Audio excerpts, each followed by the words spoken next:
है गाइज, आदर्श ज्ञान क्लासेज में आप सभी का स्वागत है।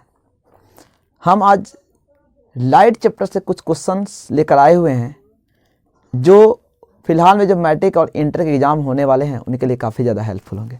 चलिए हम सीधे चलते हैं लाइट की तरफ, जो लाइट चैप्टर है। चलिए समझते हैं लाइट यानी प्रकाश, यानी हम प्रकाश के बारे में समझते हैं। प्रकाश के बारे में अगर हम देखें तो एक सीधी सी धारणा है कि हम लोग सब जानते हैं, सिंपल सा डिफिनेशन है। हम देखें तो जैसे आम भाषा में कि प्रकाश क्या है, तो हम आम भाषा में इसको कहते हैं प्रकाश क्या है। तो प्रकाश एक तरह से प्रकाश एक ऊर्जा है, लेकिन इसको परिभाषा करके हम थोड़ा सा देखें तो लिखें प्रकाश वह भौतिक कारक है। प्रकाश वह भौतिक कारक है, वह भौतिक कारक है, वह भौतिक कारक है जिसकी सहायता से हम किसी वस्तु को देखते हैं, जिसकी सहायता से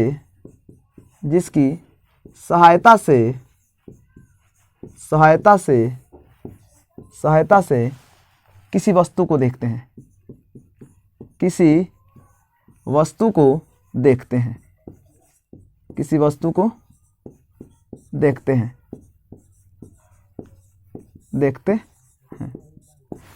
तो प्रकाश क्या है? तो प्रकाश तो भौतिक कारक है जिसकी सहायता से किसी वस्तु को देखते हैं। हम समझते हैं प्रकाश एक ऊर्जा है। और एक तरह से देखें तो सबसे पहले न्यूटन साहब ने कहा था कि प्रकाश एक कण है और प्रकाश सीधी रेखा में चलता है। तो न्यूटन साहब ने कहा था,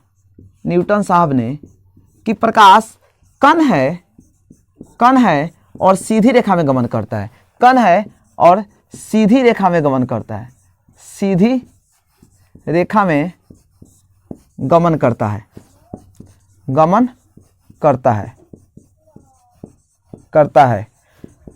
और इन्होंने बताया था कि जब भी एक किसी अपारदर्शी वस्तु पर पड़ती है तो उसके विपरीत उसका कल्ला धब्बा यानी उसकी परछाई बनती है। ये न्यूटन साहब ने कहा था। तो कभी कभी पूछा जाता है कि प्रकाश का कणिका सिद्धांत किसने दिया था? तो ये न्यूटन साहब ने। प्रकाश का कणिका सिद्धांत की हम लोग बात करें तो प्रकाश का कणिका जो सिद्धांत दिया था, ये न्यूटन साहब ने दिया था। अब प्रकाश तो एक कणिका सिद्धांत। फिर पूछा गया कि प्रकाश जो कण है वो बंडल के रूप में चलते हैं। तो पहला हुआ प्रकाश ऊर्जा है। इसकी मान्यता के लिए पूछा गया कि प्रकाश ऊर्जा है, तो अगर हम किसी भी विद्युत ऊर्जा को उसे जुड़े हुए उपकरण यानी बल्ब से जब हम उसे जुड़े हुए उपकरण बल्ब में देते हैं तो वहां से हमें प्रकाश मिलता है, जिसे हम प्रकाश ऊर्जा कहते हैं। तो वो विद्युत ऊर्जा से हमें क्या मिल गया? प्रकाश ऊर्जा। तो एक तरह से कहें कि ऊर्जा है, प्रकाश क्या है? ऊर्जा है। फिर देखें तो प्रकाश में तरंग भी है और प्रकाश कण भी है। तरंग के हिसाब से हम लोग देखें तो प्रकाश विद्युत चुंबकीय तरंग है, विद्युत चुंबकीय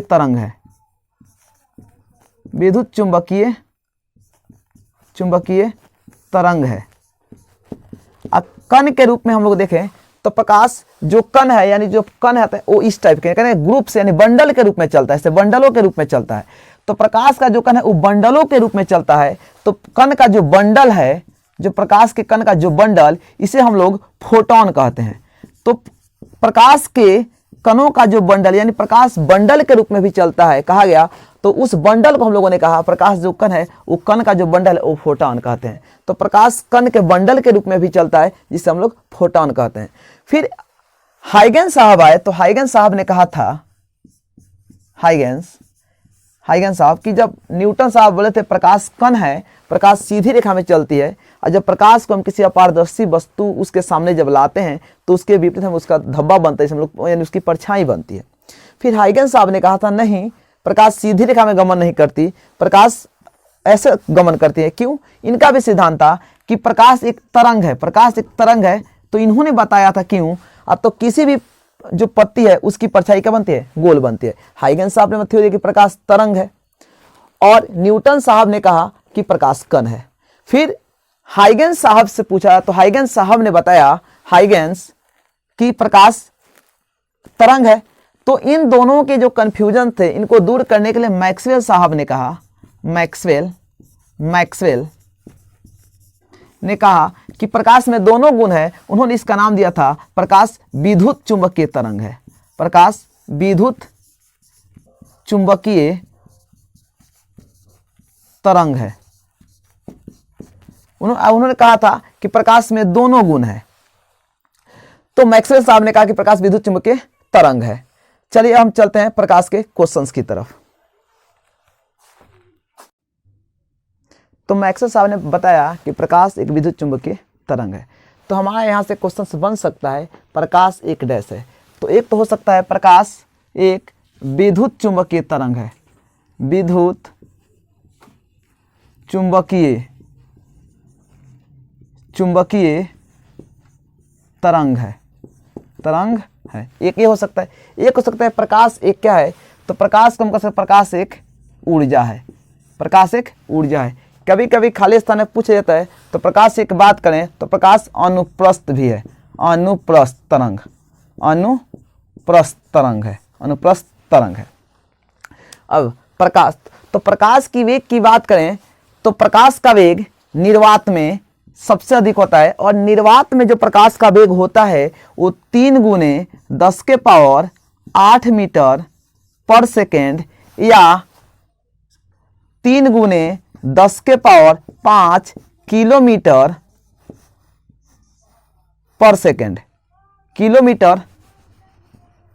पर सेकेंड होता है।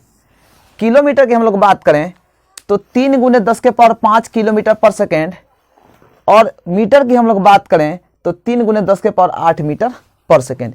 ये होती है लाइट यानी प्रकाश का वेग। और प्रकाश का हम देखें तो प्रकाश को सबसे पहले कभी कभी पूछता है किसने मापा था, तो प्रकाश का वेग सबसे पहले किसने मापा था, तो रोमर ने प्रकाश का वेग सबसे पहले मापा था, रोमर ने। अब किरण क्या है, तो किरण तो प्रकाश के गमन पथ की जो दिशा है, प्रकाश के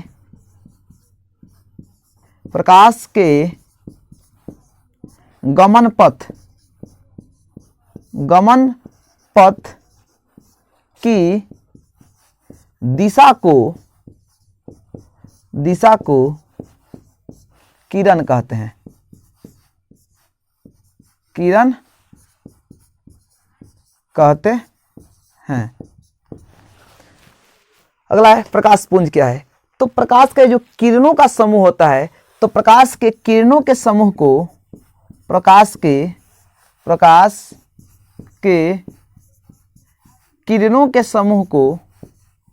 किरणों के समूह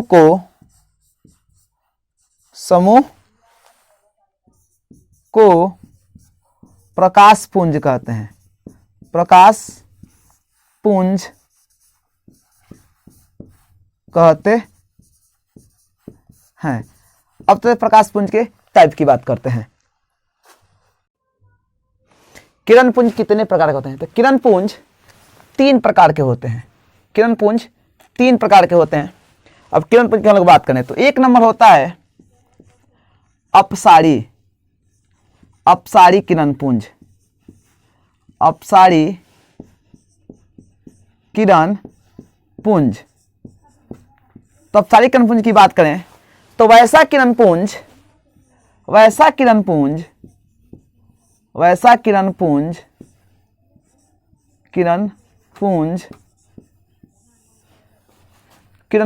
जिसमें प्रकाश की किरणें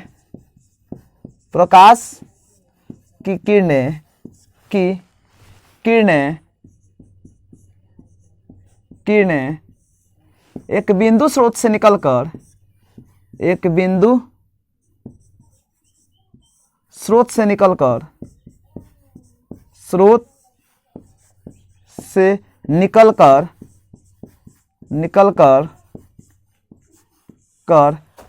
फैलती चली जाती है।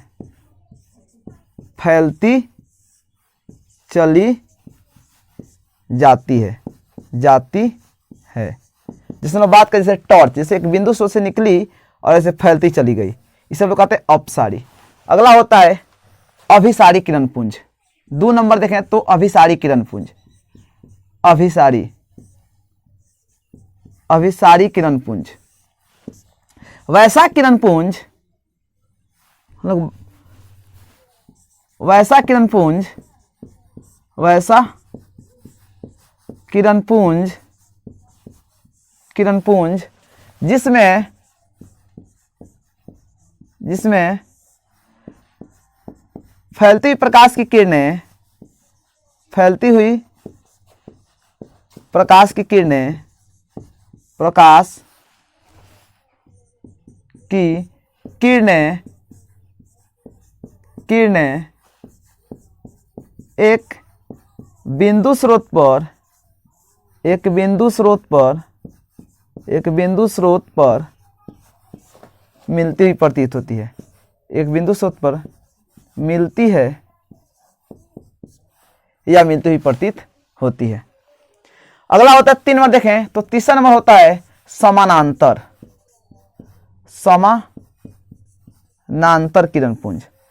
समानांतर की बात करें तो वैसा किरण पुंज, वैसा किरण पुंज, वैसा किरण पुंज जिसमें प्रकाश की किरणें, जिसमें प्रकाश की किरणें, प्रकाश की किरणें, प्रकाश की किरणें एक दूसरे के, एक दूसरे के समानांतर होती है,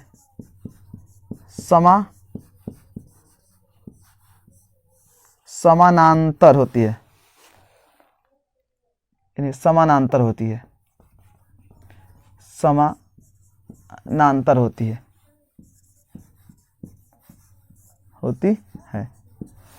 अगला है जैसे जो सूर्य से जो हमें प्रकाश पुंज आती है वो समानांतर आती है। अगला है सूर्य से ऊर्जा प्राप्त होता है, तो सूर्य से हमें क्यों ऊर्जा प्राप्त होता है? तो सूर्य में हम लोग बात करें तो सूर्य में हाइड्रोजन के नाभिक होते हैं जो अति उच्च वेग से गमन करते हैं, आपस में जुड़कर हीलियम के भारी और अस्थायी नाभिक का निर्माण करते हैं, जिससे हमें ऊर्जा, जिससे हमें सूर्य से ऊर्जा प्राप्त होती है। उस अभिक्रिया को हम लोग नाभिकीय संलयन अभिक्रिया कहते हैं। तो सूर्य से जो ऊर्जा प्राप्त होती है किस अभिक्रिया के फलस्वरूप? तो इसमें होती है नाभिकीय संलयन अभिक्रिया के फलस्वरूप, नाभिकीय संलयन अभिक्रिया के फलस्वरूप हमें सूर्य से ऊर्जा प्राप्त होती है। अब चलते हैं हम 8वें क्वेश्चन की तरफ। 8वां नंबर क्वेश्चन है सूर्य से हमें डैश किरण पुंज प्राप्त होता है। अभी आप लोगों को बताया था सूर्य से हमें समानांतर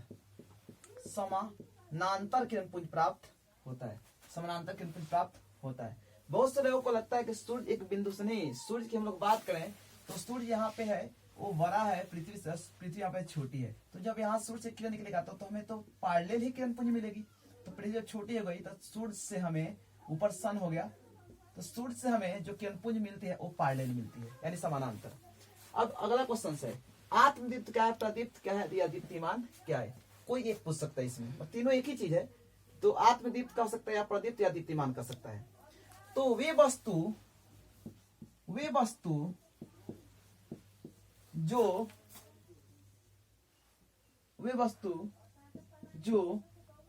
अपना प्रकाश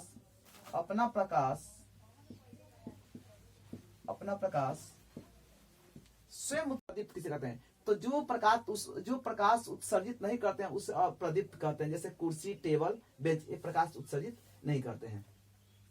तो हम लोग देखें तो दीप्तिमान भी पूछ सकता है। इसमें ऑब्जेक्टिव में एक पूछता है कि निम्न में दीप्तिमान कौन है या निम्न में अप्रदीप्त कौन है। एक ऑप्शंस में दिया रहता है, उसमें आप लोग चुन लेंगे। अगला है प्रकाशीय माध्यम क्या है? तो वह क्षेत्र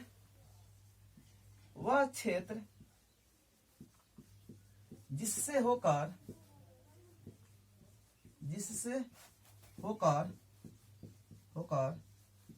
प्रकाश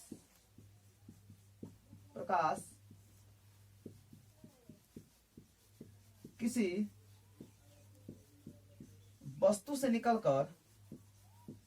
वस्तु से निकलकर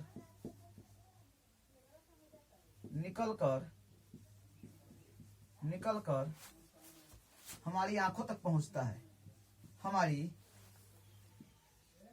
आंखों तक पहुंचता है, पहुंचता है उसे हम लोग प्रकाशीय माध्यम कहते हैं, उसे हम लोग प्रकाशीय माध्यम कहते हैं। जैसे हम लोग देखें तो हवा से भी प्रकाश निकल चला आता है, कांच से भी निकलता है, ये सभी प्रकाशीय माध्यम कहे जाते हैं। चलिए वीडियो देखिए, वीडियो पसंद आए तो लाइक शेयर और चैनल को सब्सक्राइब कीजिए। इस तरह मेरा अगला सीरीज आता रहेगा। जय हिंद।